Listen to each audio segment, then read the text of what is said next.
Hello guys, তোমরা সব কেমন আছো? আশা করছি তোমরা সব অনেক ভালো আছো। আর গাইস, এখন আমি সকাল সকাল চকচকে ধকধকে একটা মিনি ব্লগ নিয়ে চলে এসেছি। ভিডিওটা তোমরা লাস্ট পর্যন্ত দেখো, মজা ইন্টারেস্টিং হতে চলেছে আজকের ভিডিওতে। এখন সকাল সকাল ঘুম থেকে উঠে এখন আমি এখানে চলে এসে দেখছি এই যে আমার ছোট ভাই এখন কি দেখছে, কি খাচ্ছে তোমাদেরকে দেখাচ্ছি। দেখো, এই যে কালখাড়ার বাসি পিঠে আর একটা পটল চিনি নিয়ে নিয়েছে, আর এখানে টিভিতে মোটু পাতলু চলছে।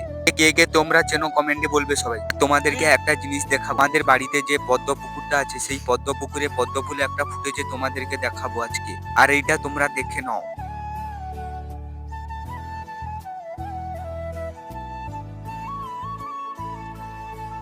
আর আমার গাড়িটা এখন ধুতে নিয়ে যেতে হবে। বাইকটা প্রচন্ড পরিমাণে কাদা হয়ে গেছে, তাই জন্য এখন আমি এই বাইকটাকে ধুতে নিয়ে যাব।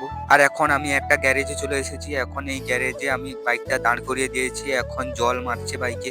এখানে খুব যত্ন সহকারে বাইক পরিষ্কার পরিচ্ছন্ন সার্ভিসিং হয়। এখন আমার গাড়িটা শ্যাম্পু দিয়ে ওয়াশ করা হয়ে গেছে কমপ্লিট। এখন আমার গাড়ির ফাইনাল লুকটা দেখে নাও, কিরকম ধোয়া হয়েছে, পরিষ্কার পরিচ্ছন্ন হয়ে গেছে, পুরো চকচকে ধকধকে হয়ে গেছে। আর এই যে দুটো টিউবলাইট দেখতে পাচ্ছ, এটা দীপাবলির জন্য কিনে নিয়ে চলে এসেছি। এই লাইটটা রঙিন জ্বলে, রাত্রে বেলা যখন জ্বালাবো তখন তোমাদেরকে দেখাবো।